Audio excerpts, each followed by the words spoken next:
So, a very hot and sticky update and a very noisy update from St Annes today. They're pile driving on the building site next door, and so that's going to be a long-term video making challenge. Anyway, we've got some chard that's bolting today, got to sort that out. I'll show you what I'm going to do. Got some tidying up to do in the polytunnel. I'll show you our late tomatoes, late beans, and yeah, Christmas potatoes just breaking through. Anyway, let's get on.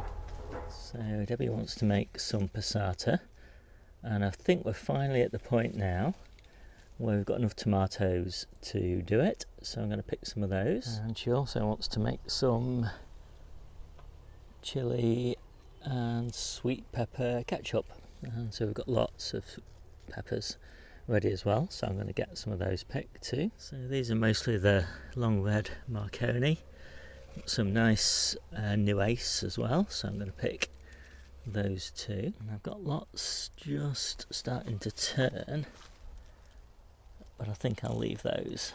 So those look absolutely gorgeous, I'm really pleased with those. And now we've got to pick some chili peppers, and I've got plenty of them as well, so I'm going to get picking those. And that's way more than she needs, but you have to keep picking them if you want more of them. And obviously we've got loads and loads on here, so goodness knows what we're going to do with all these peppers. Anyway, I suppose you can dry them and freeze them. But just look at some of these plants, absolutely laden with them. So here's today's haul, and I often notice that we basically get twice the harvest every week at the moment. So that what I mean is the harvest is doubling every week of the tomatoes and the peppers and the chilies, which is really nice, and it makes it fairly easy to predict how much we'll have week after week. But certainly enough there to make some ketchup and some passata mix, I think. So we did our main crop, onion and shallot harvest a few days ago, and they're in the mini greenhouse drying. These are the shallots, these are banana shallots, and they're pretty nice. It's a really good harvest of these, lots and lots of shelves of them. And then these were little spring onions that I just left to grow on, and some of them have made decent sized little onions. I mean, they're obviously not going to be used for storage, but we'll use those over the next few months. So I'm pretty pleased with those. And then these are our main crop white onions. And again, there's shelve after shelve after shelve of those. So a pretty good crop of those. I'm really pleased with those. And the main crop red onions are still in the ground, so there's another 100, 150, something like that, of those still to pick. We haven't really got anywhere to dry them, and hence the sort of slight nervousness about taking them out right now. So there were about 5%, maybe 10% for some of them, of the onions that went to seed. These are the ones that are actually the rejects and just going to get composted. But there was about 30 or 40 onions that we're going to process, and basically we're just going to chop them up and freeze them. So about 5% of our onions went to seed. So I've just prepared them. You can see the core there, that where the seed stalk came up. And if you chop the onion in half, you'll see the stalk there. And you can just take that out.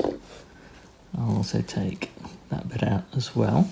And you end up with an onion that looks like that. And you've taken these stems out. You don't want those, they're a bit tough, but all of that onion now is good to use. So then, much like you would process any onion, I've chopped it this way and just left that end there intact, which makes it really easy then to chop this way down to that end there.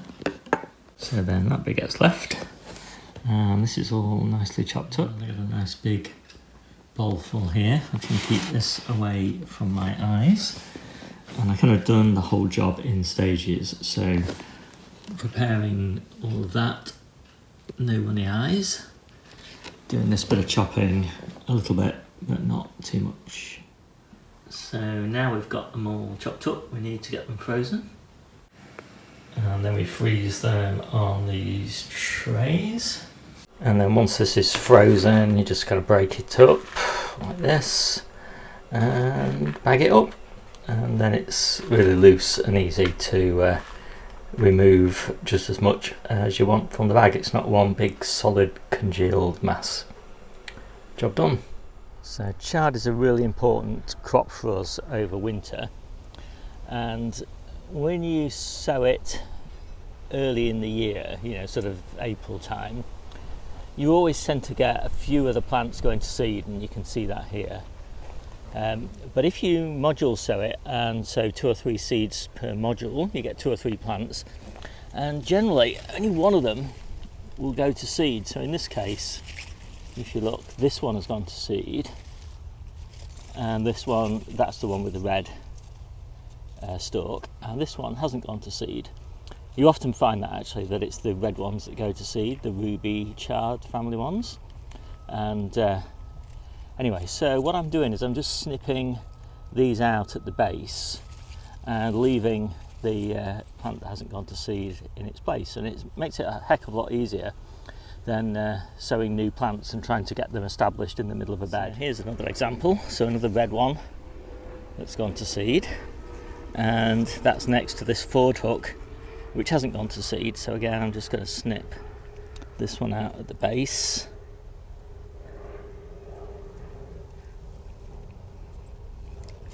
and leave, that's easier said than done, isn't it? So in the end, I had just one station here in the centre where both plants had gone to seed, so they were both the ruby type, and so I'm going to pop another plant in there and hope it gets established. And I think I've got a spare space here as well, and maybe something died there early on in the season, so I'll fill that as well. And I just popped this bed in about a week ago now, I think, and it's establishing really nicely. I'm very pleased with those. So we'll have 2 beds of chard, and these will go under a low cover in October, something like this, and that makes all the difference. Under a cover like that, the plants will be harvestable all the way through winter. So now I'm in this deep cold frame, and actually there's always an exception that proves the rule. This looks almost like a perpetual spinach has gone to seed, and this red one as well. And so hopefully when I've taken these out, the plants that are left will sort of grow into the space that has been left. They always grow really well in this deep cold frame as well, so low tunnels, deep cold frames, brilliant for chard. So I'm really pleased with the way these chard have cleaned up, filled all the gaps in, put this cover on, weeded a bit, and then in this bed it's looking a bit bedraggled now because I've taken quite a few plants out, but then that's left loads of space for the existing plants to grow on a bit. And the parsnips are looking nice as well.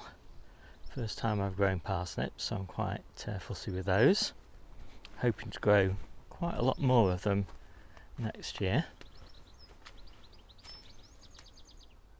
So I just noticed today that the Christmas potatoes are up. This batch here on the allotment aren't actually the ones for Christmas. The ones for Christmas are at home. We've got about, well, a bit less than this at home, but still a substantial number, probably about 8 of these small containers worth. And that'll actually just see us through November and December and January. and then we'll switch over to these, and we'll be eating these from February through to April, and then we'll have the new season crops about mid-April time, something like that. And that's just new potatoes. Of course, we'll have our main crops still in store at that time, hopefully. And I was just checking in on these bonus lettuces. Bonus in that I don't, strictly speaking, need them, but it's nice to have some reserves. And these little gem are looking really great. And these were looking great last week, but now, what a horrible mess, just eaten completely by caterpillars. Fortunately, those look okay, so I'll harvest these on Sunday. This bed here and this bed that's got beetroot in it at the moment, which I'll be harvesting at the weekend, are going to be my second early strawberries. The early ones are here, and these are going to go in the polytunnel. These are in hanging baskets. They just love it in the roof of the polytunnel, just where all these cucamelons are at the moment. So I've got my little drawer units in now, and that's kind of just freed up this space here on the trestle table for my late season tomatoes. That one's a tumbler, I think, and that one's a tumbler as well. And I've got a little cucumber in here and some sweet million. There's a few more sweet million around, which are the earlies, lates rather. And I've got my other little storage unit there. So, hope you like this quick video. My name's Steve. Hope you like this quick video. My name's Steve. This is the Seaside Allotment channel, and I'll see you soon.